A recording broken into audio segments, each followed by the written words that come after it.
జీవం కలిగిన దేవాది దేవుని యొక్క మహిమ కలిగిన కృప క్షేమములు సదాకాలం మనందరికీ తోడయుండి నడిపించునుగాక. ఆమేన్. ప్రియ దేవుని సంగమా, దేవుడు మనకు అనుగ్రహించిన మరో శ్రేష్టమైన కృపను బట్టి దేవునికి కృతజ్ఞతలు.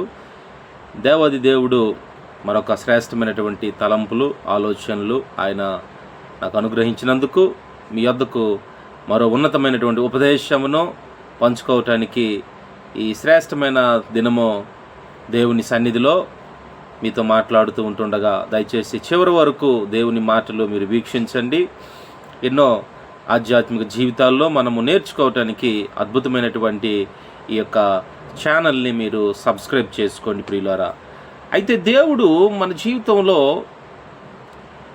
ఆ ఉపమానాన్ని చాలా ఉన్నతమైనటువంటి అందరికీ అర్థమయ్యే రీతిలో ఉపమానాలను మత్తయి సువార్త, మార్కు సువార్త, లూకా సువార్త, యోహాను సువార్తలో ప్రభు చెప్పే ఉపమానాలను మనము ధ్యానిస్తే అందులో ఆ పారబుల్స్లో చాలా శ్రేష్టమైనటువంటి విశ్లేషణ మనకు ఆశ్చర్యాన్ని కలగజేస్తుంది. ఒకటేంటంటే మంచి నేలలో పండే విత్తనం. మీరు చాలాసార్లు ఈ ఉపదేశము విన్నారు, చేశారు. అయితే ఇందులో దేవుడు ఒక తలంపును ఈ మధ్యకాలంలో నేను ధ్యానిస్తున్నప్పుడు త్రోవ పక్కన పడే విత్తనం, మంచి నేలలో పడే విత్తనం, ముండ్ల పొదల్లో పడే విత్తనం, రాతి పొదలో పడేటువంటి రాతి సందుల్లో పడేటువంటి విత్తనం, ఇలా చూస్తున్నప్పుడు అయితే ఈ త్రోవ పక్కన పడే విత్తనాలు అవి నిజంగా ఏమయ్యాయి అంటే అవి పక్షులు వచ్చి దానికి వేరు లేకపోవటం వల్ల పక్షులు వచ్చి తీసుకువెళ్ళిపోయాయి, ఎత్తుకుపోయాయి. మరి రాతి నేలలో పడటం వల్ల దానికి మన్ను లేకపోవటం వల్ల అవి ఏమయ్యాయి అంటే ప్రియ దేవుని బిడ్డలారా అవి ఎండిపోయాయి. తర్వాత ముండ్ల పొదలు అవి ఎదిగేటప్పుడు ఈ ముండ్లు అనేవి అణిచివేయటం, అంటే ముండ్లు వంటి సహవాసాలు, స్నేహాలు, లోక సంబంధమైనటువంటి పరిస్థితులన్నీ ఆత్మీయ జీవితాన్ని అణిచివేయటానికి అది మనము ఆత్మీయంగా విన్నాం. అయితే మంచి నేలలో పడేవి మాత్రం అవి 30 దంతులు, 60 దంతులు, 100 రెట్లు బాగా పండాయి. అయితే ఇందులో ఉన్నటువంటి లాజిక్ ఏంటంటే నిజానికి కొన్ని నేలల కోసం ఈ మధ్యకాలంలో పరిశోధన చేస్తున్నప్పుడు అరకు అనేటువంటి ప్రాంతంలో ఆ పైన పాడేరు కొన్ని ప్రాంతాలు, అరకు ప్రాంతాల్లో సేవకులు వారి పరిచర్య చేస్తూ ఉన్నారు. ఈ కాఫీ మొక్కలు ఉంటాయి చూసారండి, కాఫీ మొక్కలు. ఆయన కొంత ల్యాండ్ ఉంది, ఈ కాఫీ మొక్కలు అనేటువంటివి పండిస్తూ ఉంటారు.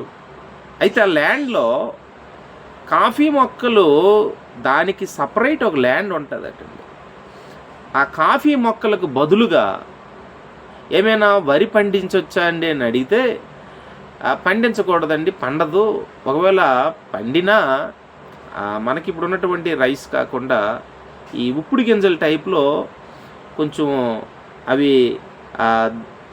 ఎలా ఉంటాయంటే దేవుని బిడ్డలారా జొన్నల టైపులో ఉండేటువంటి సైజు, అది తినటానికి చాలా కష్టంగా ఉంటుందండి, కానీ చాలా స్ట్రెంత్ ఫుడ్.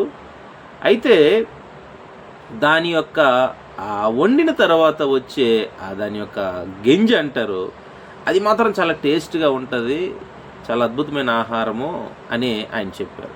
అయితే ఈ కాఫీ మొక్కలు పండే నేలలో వేరే ఏది కూడా పండటానికి అవకాశం లేదట. అంటే అది ఆ ల్యాండ్లో మాత్రమే, దానికి ప్రత్యేకింపబడిన నేలలోని మాత్రమే. అయితే ఈరోజు దేవుడు మనకి ఇక్కడ ఈ యోదావు రాసిన పత్రిక దగ్గరకు ఒకసారి వద్దాం. 1వ అధ్యాయం కనుక ఇందులో మీరు చూస్తే దేవుని బిడ్డలారా 12వ వచనం, యోదావు రాసిన పత్రిక 12వ వచనంలో వీరు నిర్భయముగా మీతో సుఖభోజనము చేయించు తమను తాము నిర్భయముగా పోషించుకొనుచు మీ ప్రేమ విందులలో దొంగ మెట్టులుగా ఉన్నారు. వీరు గాలి చేత ఇటు అటు కొట్టుకొని పోవు నిర్జల మేఘములుగాను, కాయలు రాలి ఫలములు లేక 2 మారులు చచ్చి వేళ్లతో పెళ్లిగింపబడిన చెట్టుగాను. కాయలు రాలి ఫలములు లేక, కాయలు రాలిపోవడం ఏంటండి? కాయలు రాలిపోతూ ఉన్నాయి. ఈరోజు ఇప్పుడు ఆ కాఫీ మొక్కల కోసం చెప్పినట్లుగా ఆ నేలలో ఇంకేది కూడా పండదండి, ఇంకే ఫలం వేసినా నిష్ప్రయోజనం. కానీ కాఫీ మొక్కలైతే ఆయన 1 ఇయర్కే 1.5 lakh ఖర్చు పెట్టాడు. చుట్టూ కంచి వేసానండి, దానికి గోతులు తవ్వించాం, దానికేమో డ్రెస్సింగ్ చేయించాం, మరి చాలా పెట్టినప్పుడు దానికి మించినటువంటి 7-8 lakhs మరి ఫలితమైతే లాభం అయితే కనిపిస్తుందండి అని చెప్పారు. చాలా సంతోషించాను. ఈరోజు ఆత్మ సంబంధంగా దేవుడు నీలో కాయలు నిలవాలి. మరి ఫలాలే రాకపోతే, అంటే కాయలు నిలిస్తేనే కదా ఫలముగా తర్వాత మారుతుంది. ఈ ఉపమానంలో ప్రభువు దున్నేటువంటి ఆ ప్రక్రియలో మంచి నేల కోసం చివరిలో చెప్తారు. మొదట త్రోవ పక్కన పడే నేల, రాతి నేల, ముండ్ల పొద, మంచి నేల, 4 నేలలు దేవుడు. మొదట రైతును మనం చూస్తున్నప్పుడు దున్నేటప్పుడు చాలా వరకు నేను చూస్తాను, రైతులు దున్నేటప్పుడు ఎక్కడ కూడా ఏ గచ్చపొదలు కానీ ఎటువంటి గలీజ్ లేకుండా చాలా అద్భుతంగా వారు నాగళ్ళతో మరి దున్ని, ఇప్పుడైతే ట్రాక్టర్స్తో ఎన్నో మరి టెక్నాలజీ ఫార్ములా నడుస్తూ ఉంది.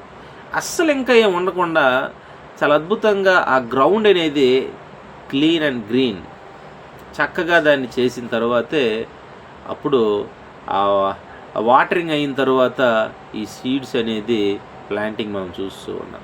స్కాటరింగ్ రకాల విధాలుగా ఉన్నటువంటి స్థాయిని బట్టి రైతు దాన్ని విత్తుతూ ఉన్నాడు. మరి ఈరోజు మన హృదయంలో దేవుని వాక్యము నిలుస్తూ ఉందా? వాక్యము నీలో నిలిస్తేనే నీవు నిజంగా మంచి నేల కలిగిన వ్యక్తివి అని ఒక నిర్ధారణ నీ మాటల ద్వారా, నీ చూపులు, నీ ప్రవర్తన క్రియల ద్వారా తేటగా అర్థమవుతుంది. దేవుని బిడ్డలారా, నీవు గలిబిలి కలిగినటువంటి వ్యక్తివి అయితే ఇక్కడ చెప్పినట్లుగా మరి నీవు సుఖభోజనము నిర్భయముగా పోషించుకొనుచు ప్రేమ విందులో దొంగ మెట్లుగా గాలి చేత ఇటు అటు కొట్టబడినటువంటి పరిస్థితుల నీ ఆత్మీయ స్థాయి, నీ ఆత్మీయ జీవితము దున్నిటప్పుడే ఈ ఫార్మరింగ్ చేస్తున్నప్పుడే అసలు గచ్చపొదలు ఉండవు కదా, ఆ రాతి బెడ్డలు అనేటువంటివి ఉండవు కదా. యెషయా గ్రంథంలో ఒక ప్రవచనము, ఎంతవరకు దున్నువాడు దున్నునా, ఎంతవరకు మట్టి పెండలను ఆయన ఇంకా భరించునా, దాని మీద పాట కూడా రాయడం జరిగింది. దున్నువాడు నిశ్చయముగా. దేవుని బిడ్డలారా, చాలా సంవత్సరాలు అవుతుంది పాట రాశాను. యేసుని చూచావా, యేసుతో నడిచావా, యేసుకై బ్రతికావా అనేటువంటి పాట చాలా అద్భుతమైన మాట, సువార్త పాట. ఈరోజు మన జీవితంలో ఇంకా గచ్చపొదలు ఎందుకు ఉంటున్నాయి? రాతి ఆ బెడ్డలు అనేటువంటివి కఠినమైనటువంటివి ఎందుకు ఉంటూ ఉన్నాయి? ఇంకా త్రోవ పక్కన పడే ఇంకా ఆ యొక్క ప్రారంభ దశే ఎందుకు ఉంటూ ఉంది? ఈరోజు దేవుడు సన్నిధిలో మనం ఆత్మ సంబంధంగా మారాలి, మంచి నేలగా మారాలి. కాయలు రాలిపోతే ఫలాలు ఇంకెప్పుడు అవుతాయి? 1 కీర్తనలో అది ఆకు వాడక ఫలమిచ్చు తన కాలమందు ఆకులు వాడట్లేదంట, రాలట్లేదు, వాడట్లేదు. ఎంత అద్భుతమైనటువంటి ధన్యత. నా ప్రియ దేవుని బిడ్డలారా, మన జీవితాల్లో ఏ నేల నీవు ఇప్పుడు, ఎటువంటి ల్యాండ్ నీవు ఇప్పుడు, దేవునికి ఇష్టమైనటువంటి ఏ స్థాయిలో నీ హృదయం అనేటువంటిది ఉందో పరిశీలించుకో. కాయలుగా ఇంకా ఉంటే, ఆయన వెతుకుతూ ఉంటే కాయలు లేవు, ఫలాలు లేవు, అన్నీ ఆకులే. నా ప్రియ దేవుని బిడ్డలారా, దేవుని యొక్క మరి శ్రేష్టమైనటువంటి ఆ పాడేరు, అరకు, ఆ ప్రాంతాలు, ఆ ల్యాండ్కి నిజంగా ఎంత వాల్యూ ఉందో. మరి అటువంటి ల్యాండ్ ఇక్కడ ఇటువైపు లేదు, అక్కడున్న ల్యాండ్ ఇక్కడ లేదు, ఇక్కడున్న ల్యాండ్ అక్కడ లేదు, ఎక్కడున్నది అక్కడే. కానీ ఈ వాక్యము అన్ని ప్రాంతాల్లో ఒక్కటే. భౌతికమైనటువంటి భూములు వేరువేరు వాటి స్థాయిని బట్టి అవి ఫలాన్ని ఇస్తూ ఉన్నాయి. కానీ ఈ పరిశుద్ధ గ్రంథాన్ని బట్టి మన హృదయంలో ఉన్నటువంటి ఈ యొక్క భూమి, ఈ ల్యాండ్, ఇది పశ్చాత్తాపంతో, మారు మనస్సుతో, రక్షణ అనుభవంలో అది ప్రతిరోజు దున్నబడినప్పుడే ఈ శ్రేష్టమైన ల్యాండ్, శ్రేష్టమైన భూమి, నువ్వు ఫలించేటువంటి దేవుని యొక్క ఫలించే కొమ్మవు నీవు. అప్పుడు నీ రెమ్మలు గోడపైకి ఎన్ని అడ్డులొచ్చినా దానిపైకి ఎక్కే ఫలించే ఒక ద్రాక్ష తీగగా నీ బ్రతుకుంటుంది.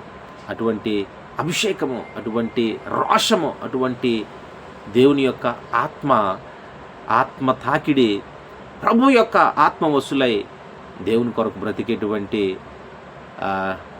మారు మనసు పొందే హృదయం అనే భూమిగా చేర్చుకునే మెత్తని స్వభావంగా మన ప్రతిదీ యాటిట్యూడు. ఆ ఉపమానము ధ్యానిస్తున్నప్పుడు అసలు ఆ దున్నేవాడు సేవకుడు కదా. ఈసారి ఈ పరిస్థితుల్లో గద్దిస్తే చాలా మరి ఆ ముండ్లతోనే వెళ్ళిపోతూ ఉన్నారు, రాళ్ళతోనే వెళ్ళిపోతూ ఉన్నారు, త్రోవ పక్కన పడే పరిస్థితిలోనే వెళ్ళిపోతూ ఉన్నారు. కానీ మంచి స్థాయిలోకి రండిరా మీకు దున్నుతామని అంటే ఇష్టపడట్లేదు. నా ప్రియ దేవుని బిడ్డలారా, ఎలా మార్చగలము నేటి సమాజాన్ని, నేటి ప్రజలను, పరిస్థితులను? దేవుని రాకడ సమీపంలో ఉంది. ఇంకా మంది 0.3% అంట, ఇంకా 85% లోకానుసారులు ఉన్నారు, మిగిలినవి 11% ఉన్నాయి. మంది మాత్రం ఇంకా ఈ పర్సంటేజ్ చూస్తే ఎంత తక్కువ ఉంది. ఎప్పటికీ దేవుని యొక్క రాకడలో వీళ్ళంతా ఎత్తబడే ఆ అగ్నిలో నుంచి లాగే ఆ పని ఎంత కష్టమైనటువంటిదో, దానికి నీ వంతు, నీ ప్రయాస, నీ భారము ఏంటి చేస్తూ ఉన్నాం? దేవుని కొరకు నడుం బిగిద్దాం, దేవుని కొరకు బయలుదేరుదాం. అట్టి కృప దేవుడు మనందరికి అనుగ్రహించి మంచి నేలగా, మంచి ఫలములుగా జీవం కలిగిన దేవుడు మనల్ని ఆశీర్వదించును గాక.